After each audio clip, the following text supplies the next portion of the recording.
মানুষ তোমাকে ঠিক ততদিন চাইবে যতদিন মানুষ তোমার কাছ থেকে পাইবে। তারপর যখন তুমি হয়ে যাবে ক্লান্ত, মানুষ তখন তোমার প্রতি হয়ে যাবে বিরক্ত। যৌথ বই আছে এবং নিজের ব্যক্তিগতভাবে লেখা একটি উপন্যাসের বইও আছে, প্রকাশিত হয়েছে কিছুদিন আগে। পৃথিবীতে সকল কিছু বৃদ্ধ হয়, যে জিনিসটার প্রাণ থাকে না, বছর ঘুরলে ওই জিনিসটাও কি বৃদ্ধ হয়ে পড়ে। কিন্তু বৃদ্ধ হয় না, দুর্বল হয় না ভালোবাসা, হোক সেটা শত বছর কিংবা হাজার।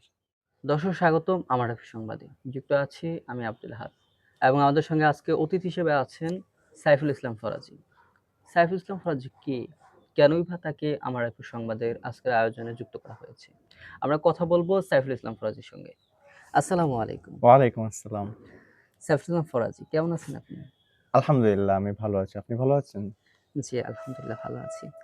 আচ্ছা সাইফুল ইসলাম ফরাজি, আপনার সঙ্গে আমরা কথা বলেছি এবং আপনার সঙ্গে যদিও আমি জানি, কিন্তু দর্শক তো আর আপনার সম্পর্কে জানে না। জি, দর্শকদের মনে প্রশ্ন যে সাইফুল ইসলাম ফরাজি কে? জি। তো সেটা আপনিই বলেন যে সাইফুল ইসলাম ফরাজি আসলে কে?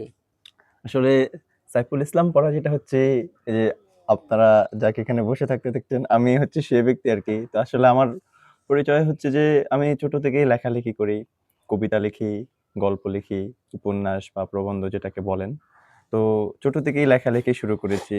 যার ভেতরে আমার ২ টা যৌথ বই আছে এবং নিজের ব্যক্তিগতভাবে লেখা একটি উপন্যাসের বইও আছে, প্রকাশিত হয়েছে কিছুদিন আগে। হুম। দেন আমার বাবার নাম হচ্ছে স্বরাজ। আর মাতার নাম হচ্ছে মরহুমা কুলসুমা বেগম। তো ছোট থেকেই লেখালেখি করি, যার কারণে হয়তোবা আমাকে অনেকে কোনো লেখার ভিতরে আমার নাম দেখতে পেয়েছে যে সাইফুল ইসলাম পরাজী। কিন্তু ওই সময় তো আমাকে আর দেখতে পায় নাই। যার কারণে হুম। হয়তো দর্শকদের মনে এরকম প্রশ্ন থাকতে পারে যে সাইফুল ইসলাম পরাজীটা কে? ও, তাহলে সাইফুল ইসলাম ফরাজি আপনি। জি, আচ্ছা আপনি কি লেখালেখি করেন? জি আমি লেখালেখি করি। আমি জানি যদিও দর্শক তো জানে না জি। লেখালেখি করি। আচ্ছা আপনি কি লেখেন? আমি লিখি হচ্ছে যে ধরেন কবিতা, গল্প, উপন্যাস, প্রবন্ধ। আসলে কল্পনাতে যেগুলা দেখি ওগুলাকে সাজিয়ে লিখি বা নিজের প্রাকৃতিক নিয়ে যেগুলা দেখি আরকি। আচ্ছা এই পর্যন্ত কয়টি বই লিখছেন আপনি?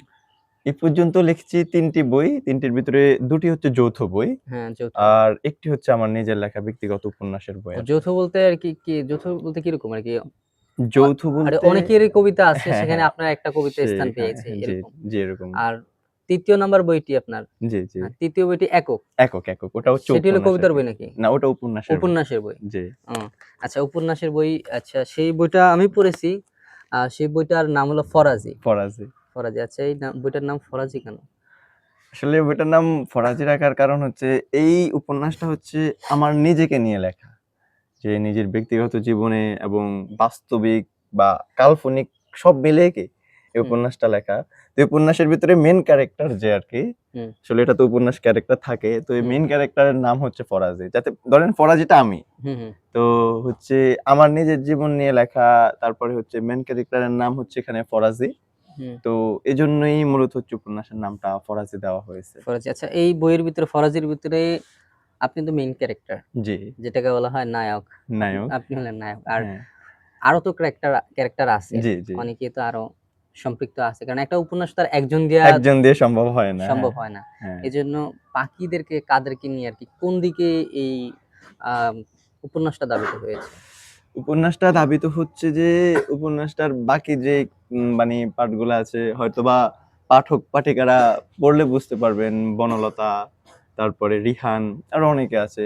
তো এখানে পারিবারিক কিছু মানুষ আছে। আর দ্বিতীয়ত হচ্ছে যাতে এটা সময়কালীন উপন্যাস।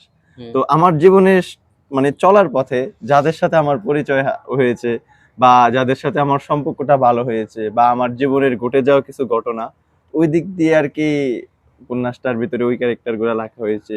আর পরিবারের কিছু ব্যক্তি থাকা মানে আছে এখানে বা হয়তোবা নিজের ব্যক্তিগত কিছু মানুষও আছে আরকি। তো সব মিলিয়ে আরকি উপন্যাসটা লেখা। আচ্ছা আপনার এই যে উপন্যাসটা যে লিখছেন, জি। এটা কেনই বা আপনার মনে হলো যে এটা লিখতে হবে এবং দর্শকদের এটা জানতে হবে বা আসলে পাঠকদের এটা জানতে হবে কেন? পাঠকের এটা জানতে হবে, উপন্যাসটা হচ্ছে যে উপন্যাসটা লেখার কারণ আমার বাস্তবিক কিছু মানে এখানে জীবন কাহিনী আছে, তারপরে কাল্পনিক। তো সব মিলিয়ে আমি উপন্যাসটা লেখা শুরু করছি।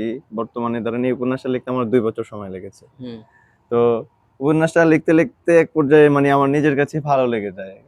একটা সুন্দর উপন্যাস লিখছি, আর যাতে আমি একজন নতুন লেখক, তো হুম, হুম। সেই হিসাবে আমি উপলব্ধি করতে পারছি যে আমার একটা বই প্রকাশ করা দরকার, লেখক হিসাবে অন্তত বই অঙ্গনে একটু হাত রাখা দরকার। আচ্ছা, এই যে বইটা যদি পাঠকরা পড়ে তাহলে কি উপকৃত হতে পারে তারা? আসলে এই বইটা যদি পাঠকরা পড়ে বা যারা আছে তারা যদি পড়ে, ওরা পড়লে বুঝতে পারবে আসলে যে আমরা এখন বর্তমানে যে একটা জিনিস দেখতে পাই ওটা হচ্ছে যে ভাই বোনের ভালোবাসা। আচ্ছা, আপনি দেখেন যে হুম, মানে আমরা ভাই বোন যখন ছোট থাকি, তো তখন হচ্ছে মানে আমাদের ভাই বোনের ভিতরে ভালোবাসাটা কিন্তু অন্যরকম থাকে আর কি। সারাদিন দুষ্টামি, দৌড়াদৌড়ি, বিলের ভিতরে লাফালাফি বা যেখানে যাই সেখানে একসাথে থাকি। হুম, কিন্তু দিন শেষে যখন আমরা বড় হই, আমরা আমাদের কর্মসংস্থানে চলে যাই, বা আমার বোনরাও যখন একটু দূরে চলে যায়, ভাইয়ের থেকে বোন একটু দূরে চলে যায়, তখন কিন্তু আমাদের ভিতরে আগের মানে ছোট্ট শৈশবের যেই মানে সম্পর্কটা ছিল, যে ভালোবাসাটা ছিল, ওটা আর দেখা যায় না। তো সেই দিক থেকে যদি আমি লিখি তাহলে এখানে লেখা আছে যে এই উপন্যাসটা পড়লে হয়তোবা পাঠক পাঠিকারা হয়তোবা না বুঝতে পারবে যে আসলে একজন ভাই একজন বোনকে কতটুকু ভালোবাসা উচিত, বা একজন বোন একজন ভাইকে কতটুকু ভালোবাসা উচিত, তাদের ভিতরে কতটুকু সম্পর্ক থাকলে তাদের আগের সম্পর্ক আর পরের সম্পর্ক কি পার্থক্য হবে না। দেন তারপরে বুঝতে পারবেন যে আমাদের বর্তমানে সমাজে যেটা হচ্ছে যে আমরা অনেকে হয়তোবা পছন্দের মানুষ থাকে, পছন্দের ব্যক্তি থেকে থাকে। হুম, তো দেখা যায় হয়তোবা পছন্দের যে ব্যক্তি তাকে কেউ পছন্দ মানে যে তাকে পছন্দ করে, মানে আমি একজনকে পছন্দ করি কিন্তু অন্যজন আমাকে পছন্দ করতেছে না। তো হুম। সেই হিসেবে আমরা যে এটাকে যে যা বলি একতরফা ভালোবাসা। একতরফা ভালোবাসা বলি। তো এখানে একতরফা ভালোবাসা নিয়েও কিছু লেখা আছে। একতরফা ভালোবাসাটা আসলে কিরকম হয়? যে ভালোবাসে একতরফা তার কাছে কেমন মানে অনুভূতি হয়? হুম, এটা নিয়েও কিছু লেখা আছে। তারপরে হচ্ছে যে এই বইটা পড়লে আপনি বুঝতে পারবেন যে আপনার জীবনে একাকিত্ব, মানে একাকিত্ব কতটা ভয়ঙ্কর, বা আপনি আপনার একাকিত্বের সাথে কতটুকু লড়তে পারেন, বা আপনি যখন একা থাকেন, বা ধরেন একজন ছেলে, একজন যুবক ছোট থেকে পারিবারিক সাপোর্ট ছাড়া তার জীবনের সাথে কি ঘটতে পারে, হুম। এখানে এগুলা লেখা আছে। তো এগুলা পড়লে হয়তোবা বুঝতে পারবেন। এই আচ্ছা, পাঠকদের উদ্দেশ্যে আমি শুনতে চাই যে আপনার বই থেকে কিছু কয়েক লাইন শুনতে চাই। বই থেকে কিছু লাইন শুনতে চান? আসলে বইতে তো অনেকগুলো লাইনই আছে। হুম, যদিও আমি সবগুলো এখন বলা সম্ভব না। হুম, তো আমি কিছু লাইন বলতেছি যে বইয়ের ভিতরে মানে একজন ব্যক্তিকে মানে একজন ব্যক্তি অনেকজন মানুষকে মানে ইঙ্গিত দিয়ে বলছিল যে মানুষ তোমাকে ঠিক ততদিন চাইবে যতদিন মানুষ তোমার কাছ থেকে পাইবে। তারপর যখন তুমি হয়ে যাবে ক্লান্ত, মানুষ তখন তোমার প্রতি হয়ে যাবে বিরক্ত। তারপরে আরো কিছু লাইন আছে, যেরকম ওই বললাম যে একতরফা ভালোবাসা, তো হুম। ওরকম আরেকটা লাইন আছে যে পৃথিবীতে সকল কিছু বৃদ্ধ হয়, যে জিনিসটার প্রাণ থাকে না, বছর ঘুরলে ওই জিনিসটাও কি বৃদ্ধ হয়ে পড়ে, কিন্তু বৃদ্ধ হয় না, দুর্বল হয় না ভালোবাসা, হোক সেটা শত বছর কিংবা হাজার। ও, চমৎকার! আচ্ছা, সর্বোপরি সর্বশেষ জি, দর্শকদের উদ্দেশ্যে আপনি বই সম্পর্কে কি বলতে চান? দর্শকদের উদ্দেশ্যে দর্শকদের উদ্দেশ্যে বলবো বলে দেখান। আসলে যে এটা হচ্ছে আমার বই পরাজি উপন্যাস।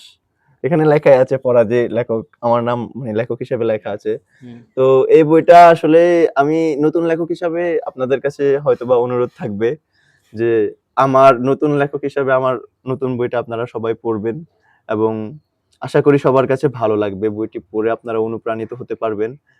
তারপরে এই বইটা মানে আমার লিখতে ২ বছর সময় লেগেছে। তো ২ বছরের অভিজ্ঞতা এই বইয়ের ভিতরে লেখা আছে। মানে আমার নিজের ক্যারিয়ার সম্পর্কে কিছু লেখা আছে এখানে। তো পড়লে বুঝতে পারবেন। আশা করি আপনাদের কাছে ভালো লাগবে। দর্শক ধন্যবাদ। আমরা কথা বলছিলাম সাইফুল ইসলাম ফরাজীর সঙ্গে এবং তার বই সম্পর্কে আমরা জানলাম। আপনারা যুক্ত থাকার জন্য আপনাদেরকে জানাই ধন্যবাদ আমার রাইফার সংবাদের পক্ষ থেকে এবং দেখা হবে পরবর্তী ভিডিওতে। সকলকে জানাই সালাম। আসসালামু আলাইকুম ওয়া রাহমাতুল্লাহ।